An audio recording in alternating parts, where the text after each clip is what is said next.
Good morning, YouTube. So today we're going to put upper and lower springs from Shock Therapy on a new RZR Turbo S. So you can see the springs here. On the ones on the left are the new ones from Shock Therapy, and the ones that are on the right are the originals from Polaris. So huge difference in the spring itself. Shock Therapy did a good job with them.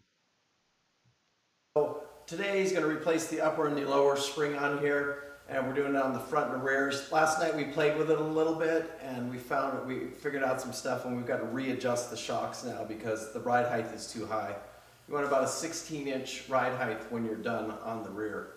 So that's what we're doing now. You can see this. We got the shock in the spring machine here, and he'll lower it. Go ahead, Mark. Show us how to do it.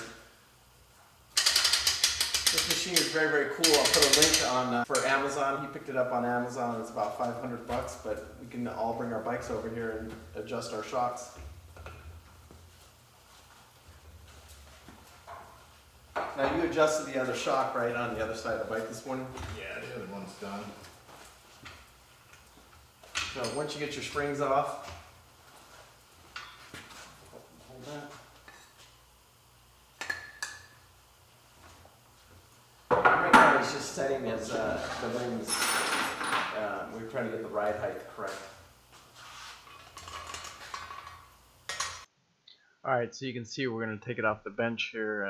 We've got all the springs we got all the spacers adjusted, the top ring and the bottom ring. So we're putting it back on the machine.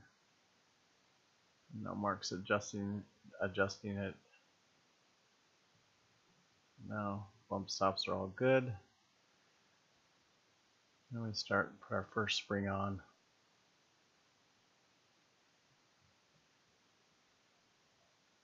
We'll have to put our spacer in.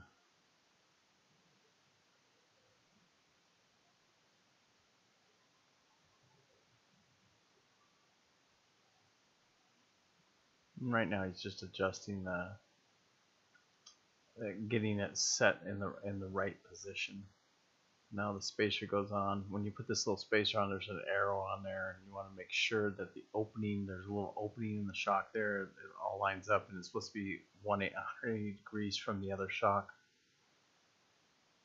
So now we've got all the springs in place here. Just got to make sure everything's lined up correctly, which it looks like it is.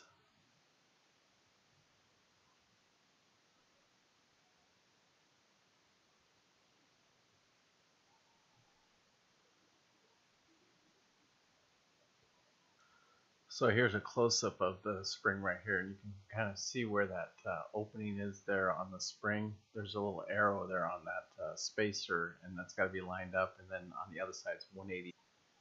So here's Mark making the final adjustments. The springs are lined up. Just taking the machine up now, and then as he makes the adjustment here, you can see he's sticking the machine on there. Now he'll go ahead and lower it. Get the spring lowered down. So this is a great little machine right here. You know, not everybody has them. You can do these with ratchet straps. I've done it before, but it's not pretty. It's better to do it with the machine. So then you just slide your spacer in there, your bottom spacer for your shock. Release it. It'll kind of go into place there. You may have to use your hands there to do a little adjusting right there towards the end. So now we'll go ahead and release it all the way, and then this shock is ready to go in the car. So we'll go ahead and get it back there into the car. I'm not going to go through all the shocks on every single one of these with you, but it's basically the same thing from the front to the rear on each one of the shocks.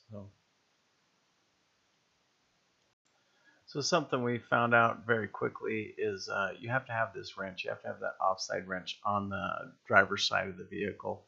You have to get to that shock from the top. It's almost impossible to get through from the bottom there. So with that wrench, it was fairly easy. But the front shock is that particular shock is a little bit harder than the rest.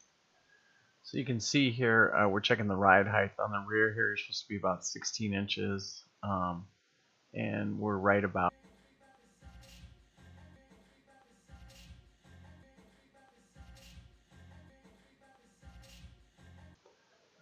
So now that we got the ride height set on the front and the rear, we go ahead and take it for a ride. And I got to tell you guys, when we took it out there, it was incredible. The ride, we went through the whoops incredibly fast. I'm saying 60, 65 miles an hour, and this bike just handled like they were nothing. No bucking in the rear, nothing. So is it worth the $1,000? Yeah, I would say so. Just no problem at all. Just handle them like they were nothing. So I've got a little bit of couple clips here of the suspension working on the rear there as we're going. So take a look at it and see what you think.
So we just did some whoops at about 70 miles an hour, and it was unbelievable. The ride was just unbelievable.